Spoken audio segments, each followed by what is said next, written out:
सभी को राधे राधे। दिव्य ज्योति चैनल पर आप सभी का स्वागत है। कौन सी ऐसी सिचुएशन हो गई कि बजरंगबली को स्वयं आना पड़ा। ज्योति के साथ घटी एक ऐसी अजीबोगरीब घटना जिसे सुनकर आप सभी के रोंगटे खड़े हो जाएंगे। सन 2015 में लखनऊ शहर में खुद उसके फ्लैट में घटी थी। ज्योति अपने एक छोटे शहर से लखनऊ में शिफ्ट हुई थी अपनी एक रूममेट के साथ। अच्छा खासा एक फ्लैट लेकर उसे यहाँ कोई परेशानी नहीं थी। ज्योति को अक्सर अपने ऑफिस से आने में लेट हो जाता था। ऑफिस की टाइमिंग बहुत अच्छी तो नहीं, मगर हाँ, काम अच्छा था। ऑफिस में काम करने में उसे अच्छा लगता था। उसकी जो रूममेट थी वो भी ज्योति के साथ ही काम करती थी, इसीलिए दोनों साथ जाती आती। एक रात की बात है, घर पहुंचने में दोनों को 9:30 बज जाते हैं। काम ज़्यादा था इसीलिए लेट हो जाती हैं। 9:30 बजे थे, अपने फ्लैट में पहुंची तो बहुत थकान महसूस कर रही थी, साथ ही बहुत तेज़ भूख लगी थी। मगर इतनी हिम्मत दोनों में ही नहीं थी कि किचन में जाकर खाना बनाएं और खा लें। सोच रही थी कहीं ऑर्डर करें। मोबाइल उठाया ऑर्डर करने के लिए, तभी कोई दरवाज़ा नॉक करता है। ज्योति दरवाज़ा खोलने जाती है। दरवाज़ा खोलती है तो क्या देखती है, बाजू वाली आंटी। आंटी बोलती हैं, बेटा खाना तो नहीं खाया। ज्योति बोली, नहीं नहीं आंटी, हम मंगवाने की सोच रहे थे, अभी ऑफिस से आए हैं। तो आंटी बोलती हैं, मत मंगवाओ, थोड़ी ही आगे हमारे पहचान वालों के यहाँ शादी है, वहाँ चलते हैं। अकेले जाने का मन नहीं है, साथ चलते हैं, बढ़िया खाएंगे पिएंगे, तीनों चलते हैं, खा पी कर आकर आ जाएंगे। ज्योति और उसकी फ्रेंड खुश हो जाती हैं कि थोड़ा माइंड फ्रेश हो जाएगा। ऑफिस घर बस 2 जगह से थक गए, थोड़ा चेंज हो जाएगा। 10 बजे के पास दोनों तैयार होकर उस आंटी के साथ शादी में जाने को तैयार हो जाती हैं। शादी इनके घर से 1 किलोमीटर की दूरी पर थी। आंटी बोली, देर से जाएंगे तो बढ़िया खाना ख़त्म हो जाएगा। 2 रास्ते हैं, एक रास्ता जो नॉर्मल सड़क से होता है और वो लंबा है, दूसरा रास्ता एक बड़े मैदान से होकर गुजरता है। वहाँ पर झाड़ियाँ, घने पेड़ पौधे, सुनसान साया, हल्की हल्की फॉग भी थी।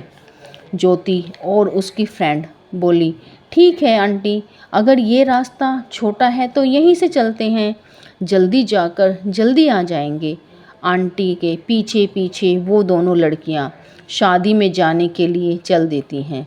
मैदान में जैसे ही एंटर किया, उन्हें वहाँ पर थोड़ा अजीब लगा। ज्योति पहली बार इस रास्ते में जा रही थी। मैदान में फॉग दिख रहा था, कुत्ते चिल्ला रहे थे, चमगादड़ चहक रहे थे। इतने में आंटी बताती हैं, बेटा तुम लोग जानते हो क्या, दरअसल ये मैदान इतना सुनसान क्यों है।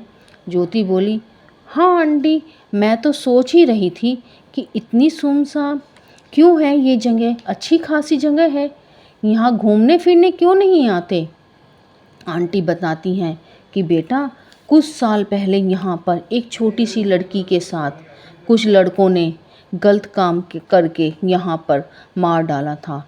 उस दिन के बाद से जो भी इंसान यहाँ से गुजरता है तो उस लड़की की आत्मा दिखाई देती है, उसे फील होता है, सुनाई देता है, यहाँ तक कि चिल्लाने की आवाज़ आती है। आंटी बोली, मैं तो इन सारी चीज़ों पर विश्वास कहाँ करती ही नहीं, मुझे कुछ नहीं होता, मैं तो चली जाती हूँ, चिंता मत करना, तुम्हें भी कुछ नहीं होगा।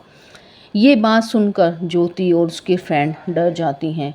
ज्योति थोड़ा ज़्यादा डर गई और बोली, आंटी यहाँ से निकलते हैं, नॉर्मल रास्ते से चलते हैं। आंटी बोली, बस आ ही गया, अब यहाँ से वापस जाएंगे तो बहुत लंबा हो जाएगा, बस आ गया, ये रहा पास में।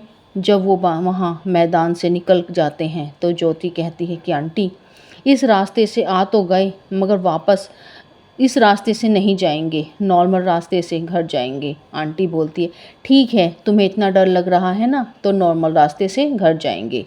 शादी में पहुंचकर खाना खाने लगते हैं, बातचीत करते हैं। इन सब में रात के 12 बज जाते हैं। ज्योति कहती है, आंटी चलो ना, हमें सुबह ऑफिस जल्दी जाना है, चलो ना। ऐसा बोल के नॉर्मल रास्ते से अपने घर आते हैं। 12:10 12:15 तक ये अपने घर आ जाते हैं। घर आकर ज्योति की रूममेट कहती है, मैंने कल ऑफिस से छुट्टी ली है, मुझे कहीं जाना है, सुबह जल्दी जाना है। क्या पता सुबह मेरी आँख खुले ना खुले, इससे बेहतर है कि मैं अभी निकल जाऊँ। कैब करके चली जाती है। कल शाम तक आ जाऊँगी, तू अपने सो जा, परसों हमेशा की तरह ऑफिस साथ में चलेंगे। ज्योति बोलती है, ठीक है, वैसे भी मैं बहुत ज़्यादा थक गई हूँ, मैं भी आराम करती हूँ। ज्योति के फ्रेंड चली जाती है। वो सोने के लिए जैसे ही आती है कमरे में तो उसे कुछ घुटन सी महसूस होती है, तो वो जाकर खिड़की खोल देती है और सोने के लिए बेड पे लेट जाती है। अचानक से उसको महसूस होता है कि उसके बेड के पास वाली कुर्सी पर कोई तो बैठा है। उसने सुना हुआ था कि रात को कुर्सी को कभी भी खाली नहीं छोड़ना चाहिए, इसीलिए वो उठती है, कुछ कपड़ा कुर्सी पर रख देती है। फिर अचानक से इसको महसूस होता है कि इसके तकिए के बाजू में कोई बैठा है। ज्योति की हिम्मत नहीं हो रही थी कि आंखें खोलकर देखे। ज्योति ने कंबल सीने तक ओढ़ रखा था। धीरे धीरे कंबल को ऊपर तक यानी मुंह तक ढक लेती है। ज्योति बजरंगबली को बहुत मानती थी, बजरंगबली की बहुत भक्ति करती थी। वो बजरंगबली को अपना भाई मानती थी। जब कभी भी उसको परेशानी होती तो बजरंगबली को याद करती और वो इसे किसी न किसी तरीके से परेशानी से निकाल लेते थे। लेटी लेटी ज्योति बजरंगबली को याद करती है कि हे भगवान, मुझे इस मुसीबत से बचा लो। फिर ज्योति ने लेटे लेटे ही हनुमान चालीसा पढ़ना शुरू किया। जो भी तकिए के पास बैठी थी या बैठा था वो कभी इधर चली रही थी, कभी उधर चल रही थी। बहुत देर तक ऐसे ही महसूस हो रहा था, मगर जैसे ही ज्योति ने जोर से बजरंगबली का नाम लेते हुए कंबल हटाया और जो भी कोई था वो एकदम से भागा। ज्योति ने सोचा कोई चोर था, नहीं नहीं चोर नहीं। वो उठकर देखने लगी। ज्योति फिर जाकर सोई। फिर वही तकिए के पास कोई बैठा है। उसे ऐसा लगा कि कोई इसकी तरफ बढ़ रहा है। ज्योति ने जल्दी से कंबल हटाया तो देखा कोई नहीं। अब उसे बहुत डर लगने लगा। उसे पूरे घर में ऐसा लगता अभी यहाँ कोई है, वहाँ कोई चल रहा है, वहाँ कोई बैठा है, कोई भाग रहा है, कोई भागता नजर आ रहा है। खिड़की ज्योति ने जो खोली थी वहाँ कुछ खड़खड़ाने की आवाज़ आई। उसने तुरंत नज़र पड़ी, वहाँ से एक बंदर कमरे में आया।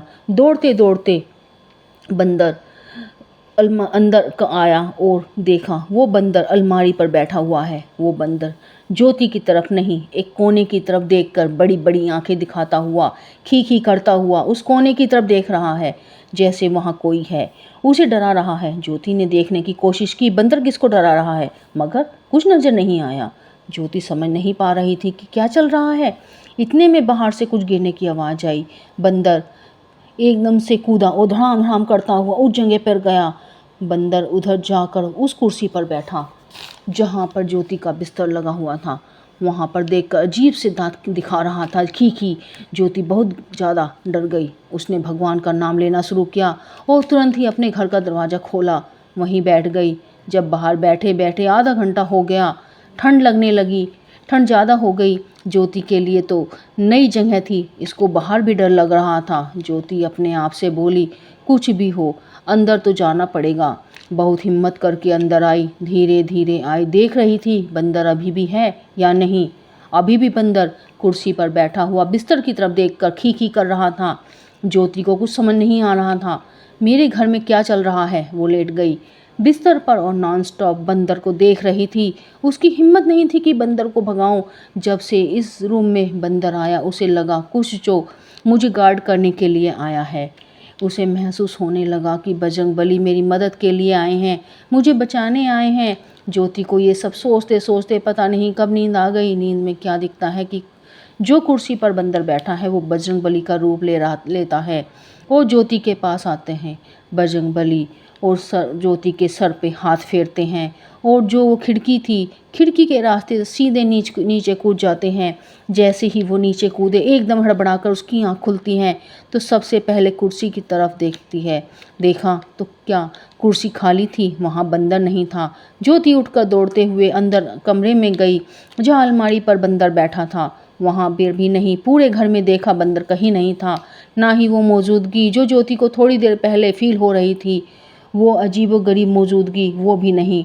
अब तक सुबह के 5:15 बज चुके थे। सारी चीज़ों को सोचने की कोशिश करती है, इतने में कोई घर का दरवाज़ा बजाता है। बाजू वाली आंटी का बेटा था। वो बोलती है, बेटा क्या हुआ, इतना डरा हुआ क्यों है? वो बोलता है कि दीदी घर चलो, मम्मी की तबीयत बहुत ज़्यादा ख़राब लग रही है। ज्योति भागती हुई जाती है कि आंटी को तेज़ बुखार है। ज्योति पूछती है, बेटा क्या हुआ? आंटी बताती है, मुझे रात में ऐसा सपना आया कि कोई लड़की मेरे घर में एंटर कर रही है और मेरे बाल खींचकर मुझे बिस्तर से नीचे गिराने की कोशिश कर रही है। उसके घसीटने के कारण जब मेरी नींद खुली तो पता है मैंने क्या पाया कि इतने सारे बाल उखड़कर मेरे बिस्तर पर पड़े हुए हैं और मैं हल्की सी बेड से गिरने ही वाली थी। इस चीज़ को देखकर मैं बहुत ज़्यादा डर गई और मैंने ज़ोर से चिल्लाई। जब ज़ोर से चिल्लाई तो मेरा पूरा सर घूम गया, उसकी वजह से मुझे चक्कर आया। बेटा अच्छा है तुम आ गए, तुम्हें बुला लाया मेरा बेटा, इसीलिए मुझे तेज़ बुखार था। ज्योति बोली, आंटी ये सब कुछ कितने बजे शुरू हुआ था? आंटी बोली, यही 12:30 बजे के आसपास से। जब मैंने सोने की कोशिश की, नींद हल्की सी लगी थी, तब से ही मेरे साथ ये सब हो रहा है। ज्योति बोली, मेरे साथ 12:30 बजे क्या हुआ? सुनोगी तो हैरान हो जाओगी। शायद इस वजह से हुआ था। मैदान से हम गए, आंटी ने उसे चैलेंज किया है तो आंटी के घर पर घुसने की कोशिश की। आप कभी भी किसी भी बुरी शक्ति को चैलेंज मत करना, ना ही हल्के में लेना। आपको ये कहानी कैसी लगी बताना ज़रूर। लाइक सब्सक्राइब करना। अगर आपको अच्छी लगे तो फिर मिलेंगे एक और नई कहानी के साथ। तब तक के लिए आप सभी को मेरी राम राम।